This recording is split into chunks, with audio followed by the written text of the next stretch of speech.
Hello student, basic of mechanical and electrical engineering की continuous classes में आप सभी का स्वागत है। मैं Rinku Rajput, lecturer in RBS polytechnic Bijpuri. इस कंटिन्यूस सीरीज का ये लेक्चर नंबर 8 है। इसमें आज हम एक नया चैप्टर स्टार्ट करेंगे। उसका नाम है आपका शाफ्ट, कॉलर और एसेंट्रिक। शाफ्ट, कॉलर और एसेंट्रिक, और इसी में एक टॉपिक और आ जाता है आपका क्रैंक। कौन सा? क्रैंक। ठीक है। शाफ्ट को शाफ्ट बोलते हैं हिंदी में, कॉलर को कॉलर, एसेंट्रिक को बोलते हैं उत्केंद्रक। क्या? उत्केंद्रक। क्रैंक को क्रैंकी बोलते हैं। और ये लेसन नंबर 5 है इस सीरीज का हमारा। ठीक है, इस बुक का। तो सबसे पहले हम पढ़ेंगे what is the shaft. Shaft क्या होती है? देखो, पहले इसे पढ़ लो, फिर मैं आपको समझाऊंगा। शाफ्ट का कार्य, जो आपके शाफ्ट रहती है उसका कार्य एक स्थान से प्राप्त शक्ति यानी ऊर्जा को दूसरे स्थान तक ट्रांसफ़र करना होता है, तथा इसका दूसरा कार्य यह भी है कि यह अपने ऊपर लगे पार्ट जैसे पुली, गियर और पहियों को सहारा प्रदान करता है।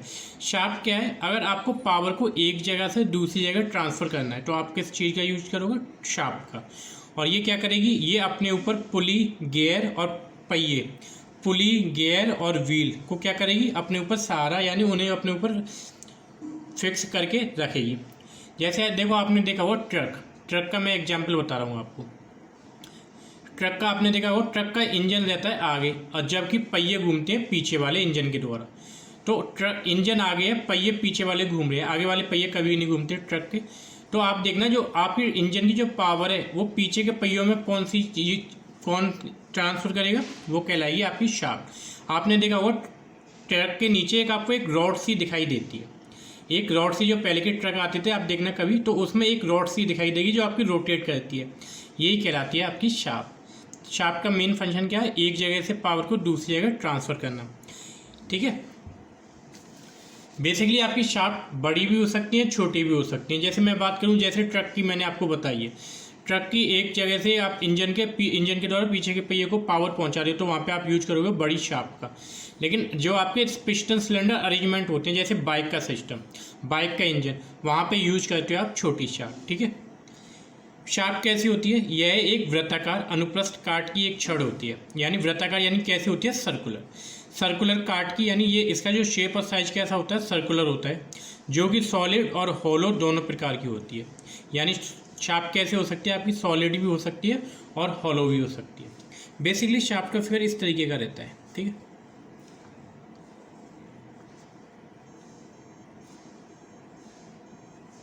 ये आपकी शाफ्ट है।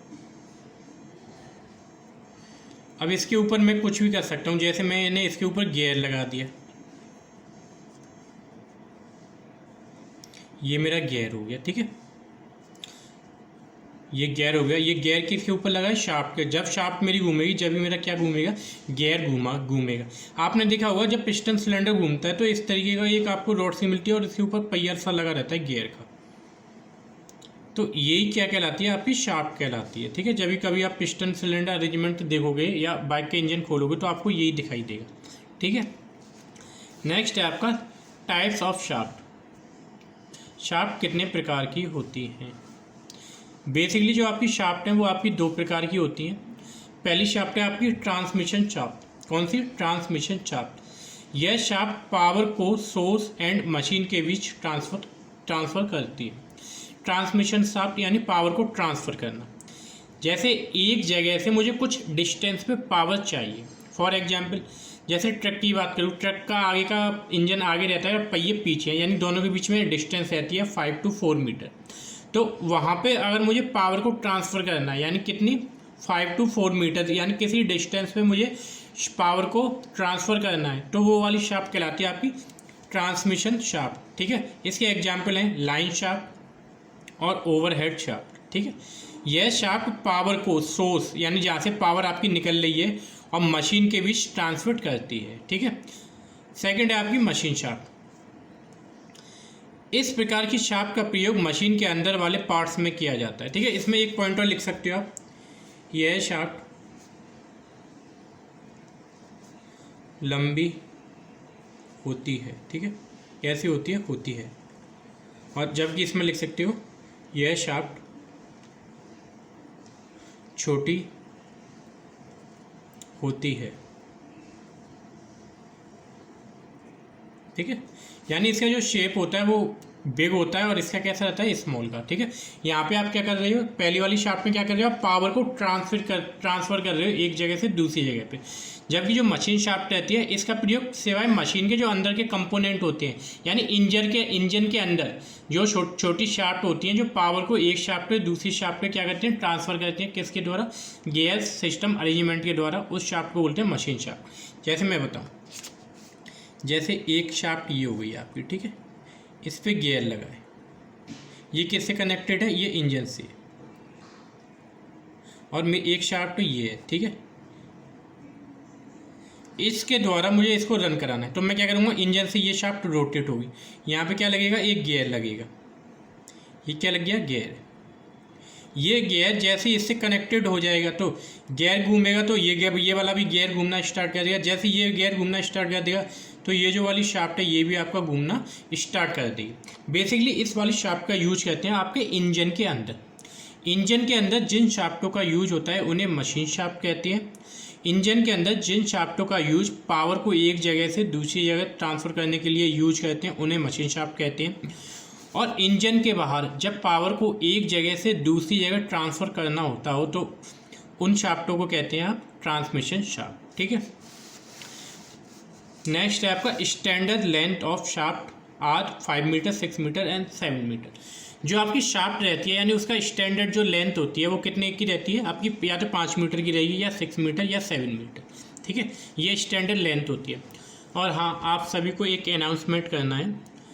अभी तो शायद पता नहीं कंफर्म, अभी तो नोटिस आया नहीं है कॉलेज के द्वारा, लेकिन कल के न्यूज़पेपर में 13 तारीख के न्यूज़पेपर के फ्रंट पेज हिंदुस्तान में आपकी खबर आई थी कि पॉलीटेक्निक के जितने भी एग्जाम हैं वो आपके ऑनलाइन मोड में चलेंगे और जो आपके क्वेश्चन होंगे वो कैसे होंगे, ऑब्जेक्टिव टाइप।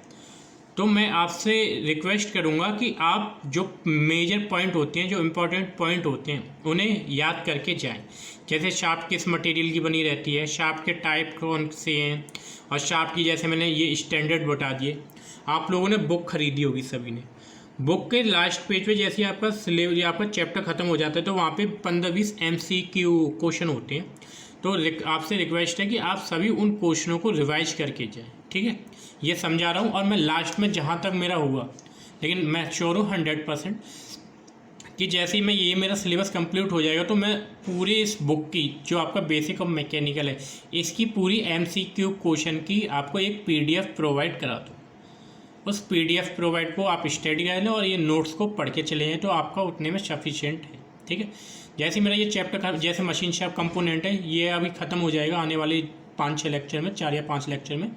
तो मैं आपको ये आपके PDF जो आपकी थर्मल सोर्स है और इस वाले चैप्टर इस वाली यूनिट की PDF साथ में ही प्रोवाइड करा दूंगा MCQ क्वेश्चन में, ठीक है। नेक्स्ट टॉपिक है आपका शाफ्ट। यहाँ पे कंप्लीट हो चुका है। शाफ्ट का देखो फिगर इस तरीके से भी है, एक फिगर दिखाऊँ तो ये जो वाला फिगर है शाफ्ट, ये क्या है, शाफ्ट है, ठीक है। शाफ्ट ऐसी भी हो सकती है, ठीक है।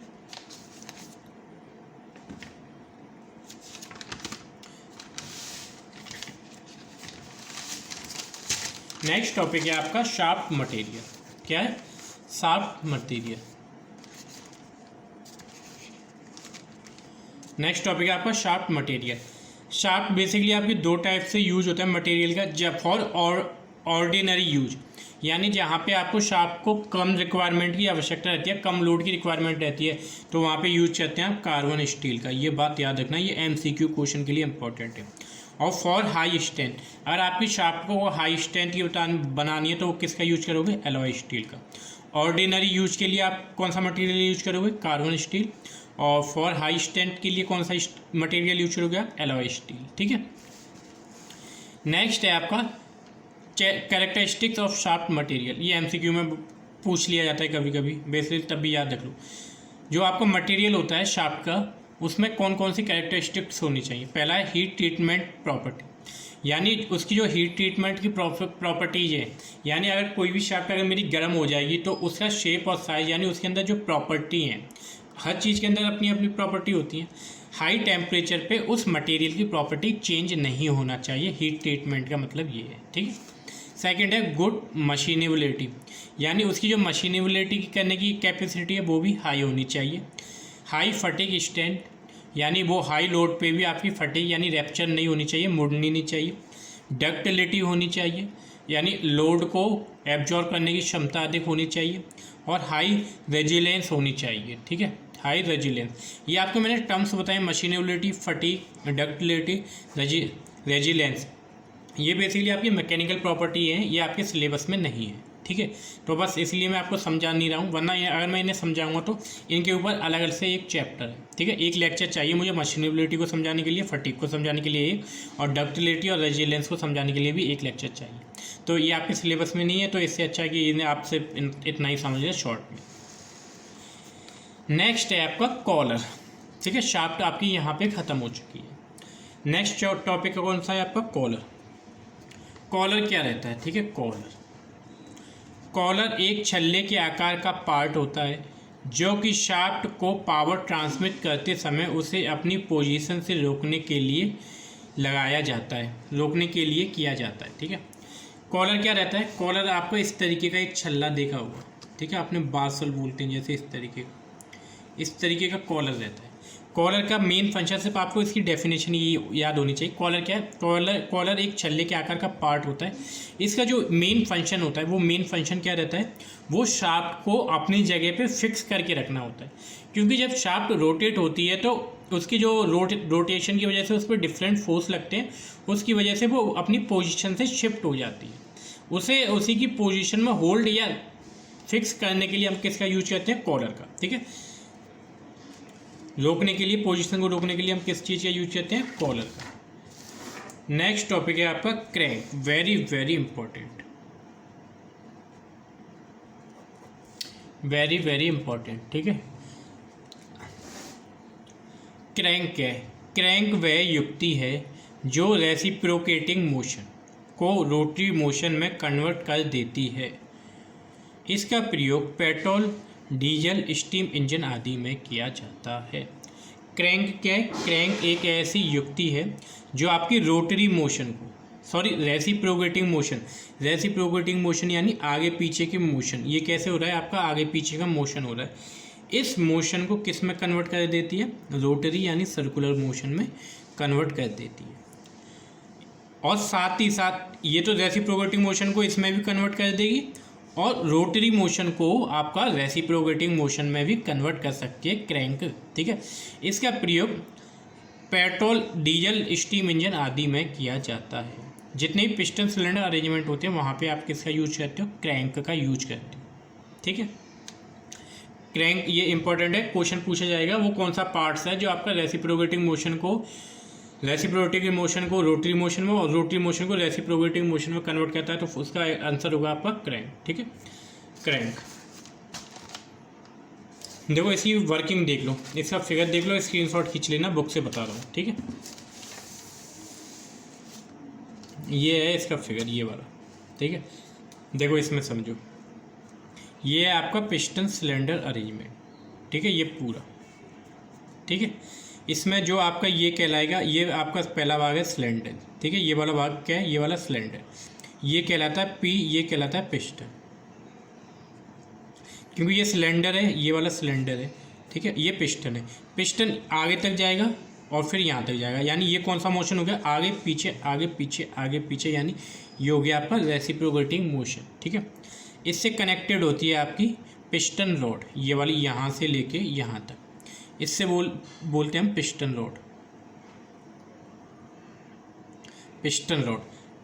रॉड। और यहाँ पे रहती है आपकी क्रैंक पिन, ठीक है, क्रैंक पिन। और ये जो हिस्सा रहता है यहाँ पे, ये वाला यहाँ से यहाँ तक का ये वाला हिस्सा रहता है आपका क्रैंक, ठीक है। अब देखो इधर समझो, जब ये मेरा आगे जाएगा तो ये वाला हिस्सा यहाँ पे आ जाएगा, ठीक है। जब ये वाला हिस्सा मेरा यहाँ पे आएगा तो ये वाला हिस्सा यहाँ पे, ठीक है। जब ये मेरा पीछे की ओर जाएगा तो ये हिस्सा यहाँ पे, फिर यहाँ पे। जब मेरा ये वाला हिस्सा यहाँ पे आ जाएगा तो ये हिस्सा ऐसे घूम कर यहाँ पे हो जाएगा, फिर ये हिस्सा आगे जाएगा तो ये हिस्सा ऐसे घूमेगा। यानी जैसे ही ये आगे पीछे होगा तो ये पूरा अपना सर्कुलर क्या करेगा? एक सर्कुलर पूरा करेगा, ठीक है। ये क्या करेगा, सर्कुलर पूरा करेगा, ठीक है। ये क्या हो गया, यानी जो मेरी रेसिप्रोकेटिंग मोशन हो गया, अब वो मेरा किस में कन्वर्ट हो गया, आपका रोटरी मोशन में। और रोटरी मोशन के द्वारा ही आपके पहिए घूमते हैं, रोटरी मोशन के द्वारा ही क्या घूमते हैं, आपके पहिए घूमते हैं, ठीक है। ये वाला पूरा टॉपिक कहलाता है आपका क्रैंक की क्रिया, ठीक है। इसका एक स्क्रीनशॉट खींच लेना। देखो इसकी फिगर देखो वर्किंग ऑफ क्रैंक, बेसिकली इतना समझ लिया, यही बहुत है आपके लिए, लेकिन तब भी मैं समझा दे रहा हूँ, ठीक है।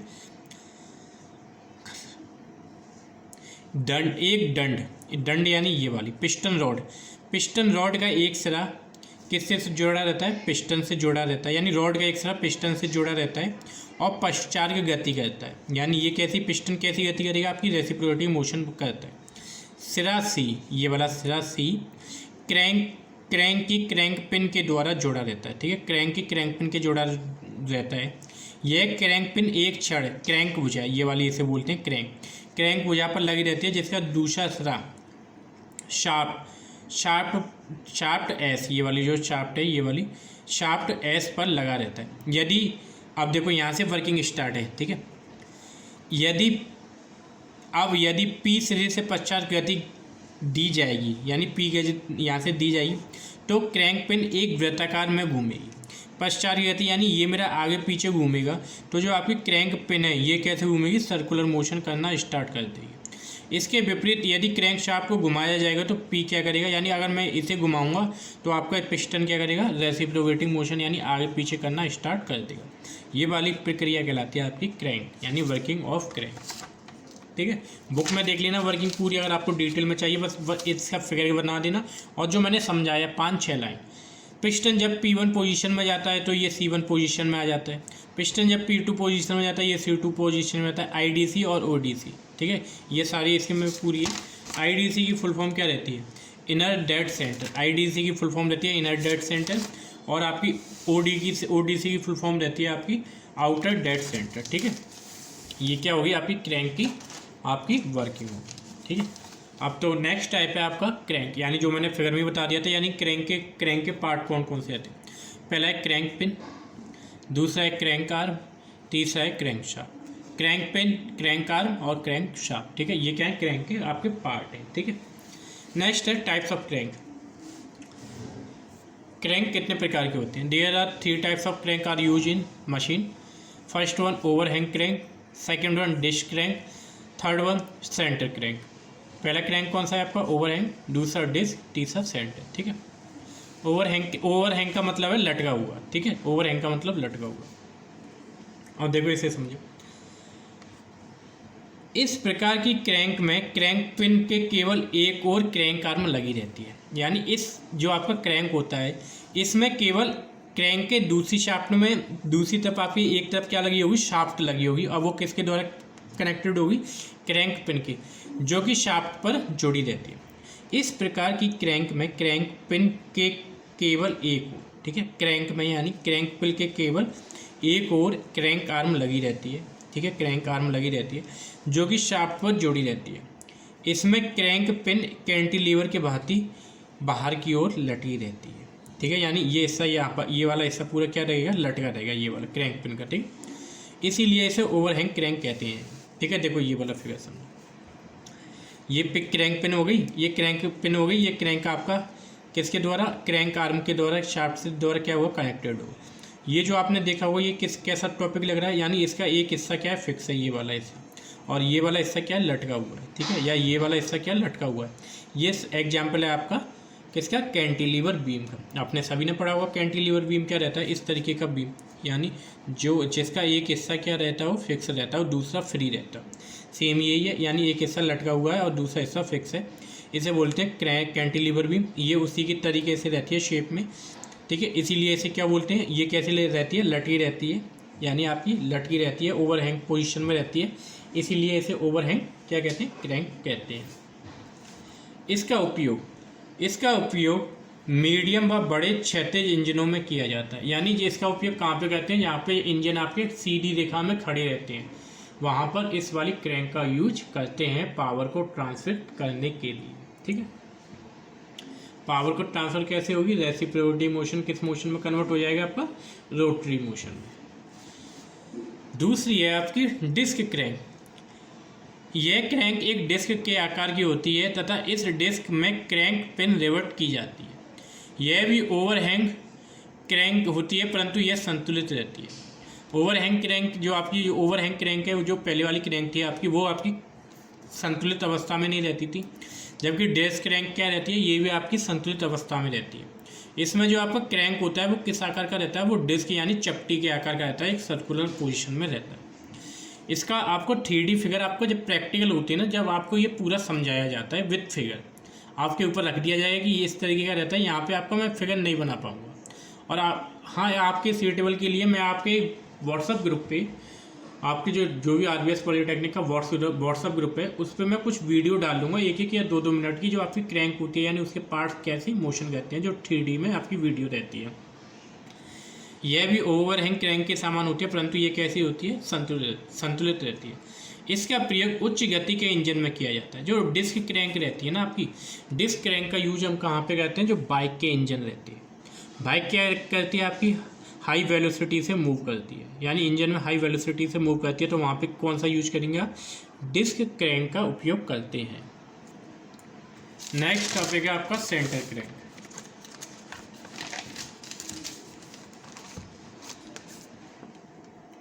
Centre crank,